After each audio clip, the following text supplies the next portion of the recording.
welcome into TVW special coverage of the final day of the regularly scheduled legislative session. I'm joined by the Republican lead on transportation issues, Representative Barkis. Thank you very much for your perspective today. Thank you. It's good to be here.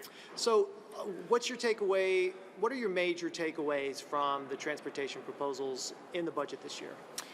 Well, it was a really difficult session in so many ways.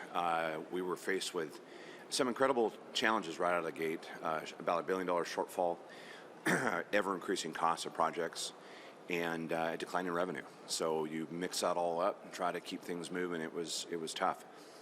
Really proud of the work that we did in the House this year with Chair Fye in our just detailed work of going through to continue the work, keep the priorities, keep the projects going, while also reprioritizing a lot of things. Of course, the revenue piece was a huge discussion, one that I had a lot of challenges with, putting more taxes and burden on the people of Washington. But at the end of the day, the work that we did in appropriating those precious revenues is where I think the dividends will pay off in keeping the state moving forward. So one of the sort of selling points from the perspective of, at least in the Senate, I heard a lot about, these are going to affect everybody that uses the transportation system. It's not, there is a gas tax increase associated with it, but there's also a tax that you're going to pay if you're using it in an active user standpoint. Sure. So can you talk a little bit about sort of spreading that around? Well, we had a couple different proposals, one of which was the highway user fee.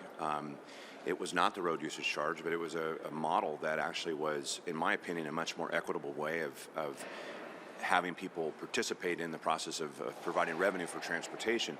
That went off the table and was replaced by a myriad, as I said yesterday in my speech, potpourri of taxes. You can look at it from a standpoint that we spread that out so that it had an effect broader throughout the state.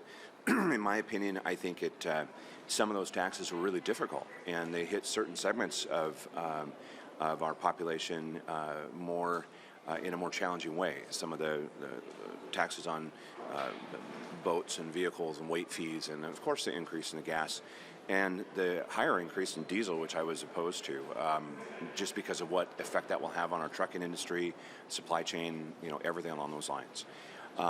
So was it the best route? I think the House had the better route. I'm happy with the work that we did in the end with the Senate to come to compromise to get the budget done. And the final product today is one that I think will, in fact, help keep these projects and keep the state moving forward. And with a focus on maintenance and preservation, of course, the State Patrol, all the other things that the transportation budget does.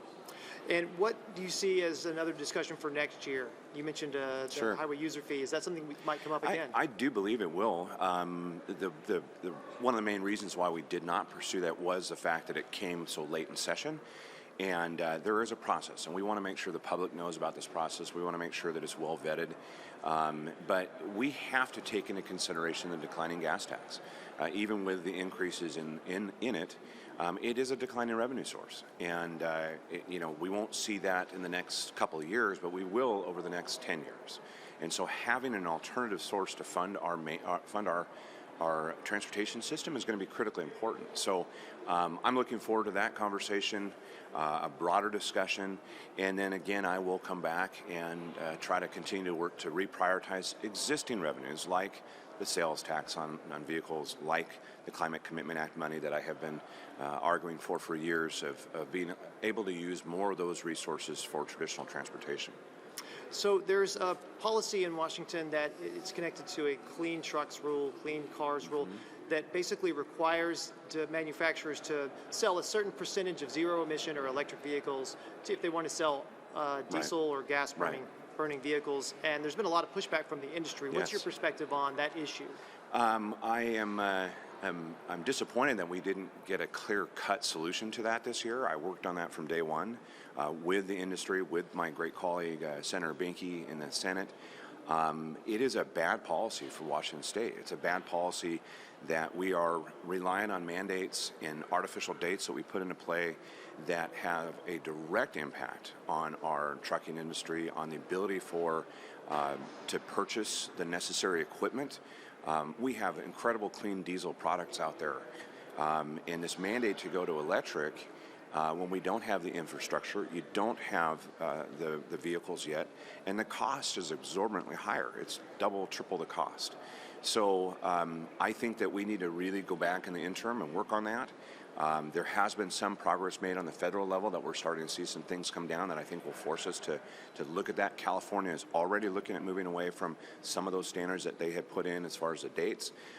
So we do need to do that. It will have a broader impact than people realize, as does so many of these environmental policies that we've seen over the last several years. Let's talk about housing for just a bit. This Sure. is another area that you've really done a lot of discussion and work on in the past. How do you feel about this session for housing? It's horrible. I'm just, so many elements I think we missed the mark on.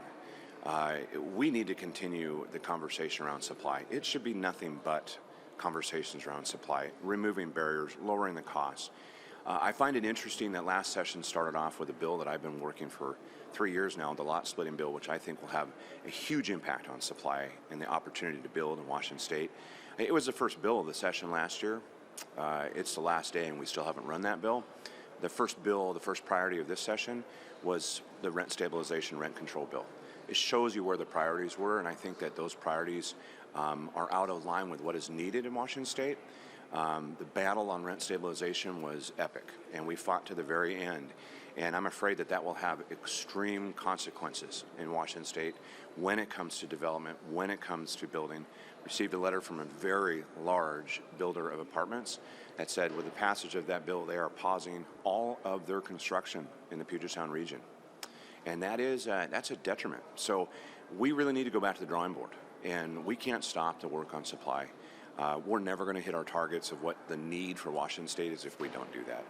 One issue that got a lot of attention this year, more than I can remember in recent years on housing, was the mobile home and how mobile homes and mobile home parks are impacted by rising rents, et cetera.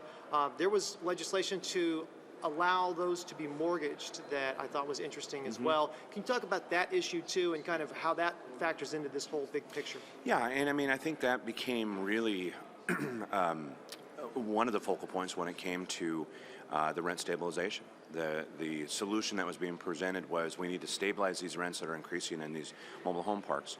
It has been an ongoing issue. We've tried to find different solutions, whether allowing for the purchase and the different policies that we put forth.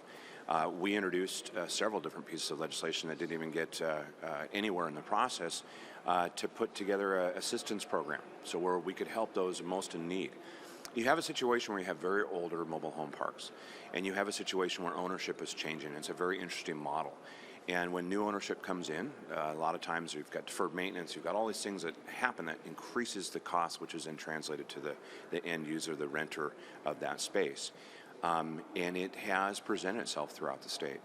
I think that there are other ways that we can do this to help those that need that. And what you find is that is a very entry piece of affordable housing. Seniors, a lot of tenants and residents of Washington State that are most vulnerable, right? But again, I think that the stabilization piece is just the wrong way to do it. What it will pretty much guarantee is there'll be an increase in rent every single year to whatever the cap is in the final product. So we need to keep working on that. And I'm afraid we're running out of time, so we're going to have to leave it there. Sure. But thank you again for taking your time on the last day of the regularly scheduled session, maybe the last day of the session. Thank you. Hope so. Thanks. All Take right. care. You bet.